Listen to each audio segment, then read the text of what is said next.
वरुड तालुक्यातून आताच्या घडीची एक सर्वात मोठी ब्रेकिंग बातमी समोर येते। वरुड तालुक्यातील ढगा शेत शिवारातील एका विहिरीमध्ये बिबट पडलेला आहे। या बिबट्याने आधी या शेतातील एका माकडाचा शिकार केला आणि त्यानंतर हा बिबट या शेतातील विहिरीमध्ये पडला। या घटनेची माहिती वन विभागाला मिळताच वन विभागाचं पथक देखील या ठिकाणी दाखल झालेलं होतं। जवळपास 2 या बातमीचे प्रस्तुत करत आहेत चित्रलेखा अवॉर्ड गॅलरी।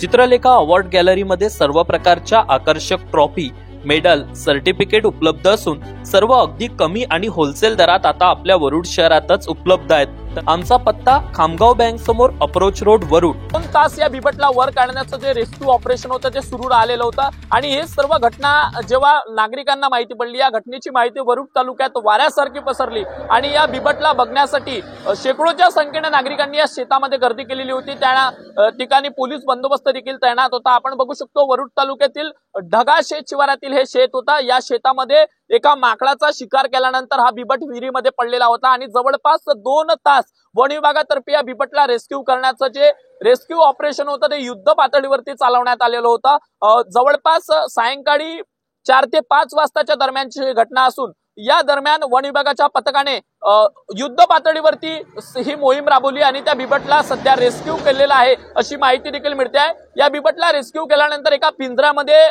कोंडून वन विभागाने ताब्यात घेतलेला आहे। त्यानंतर मात्र नेमकं या बिबट्याला कुठे सोडण्यात येणार आहे, कुठल्या वन विभागाच्या परिसरात सोडण्यात येणार आहे, कुठल्या जंगल परिसरात सोडण्यात येणार आहे याची अद्यापही अधिकृत माहिती आमच्यापर्यंत पोहोचलेली नाही। मात्र आताच्या घडीची सर्वात मोठी ब्रेकिंग बातमी हीच की वरुड तालुक्यातील ढगा शेत शिवारातील एका शेतामध्ये बिबट्याने आधी माकडाचा शिकार केला आणि त्यानंतर हा बिबट विहिरीमध्ये पडला आणि ही सर्व घटना बघण्यासाठी आणि या बिबट्याला बघण्यासाठी शेकडोच्या संख्येने नागरिकांनी या शेतात गर्दी केलेली होती आणि जवळपास 2 तास युद्ध पातळीवरती हे रेस्क्यू ऑपरेशन चाललं आणि त्यानंतर 2 तासाच्या मशागतीनंतर वन विभागाला या बिबट्याला रेस्क्यू करण्यात यश प्राप्त झालं।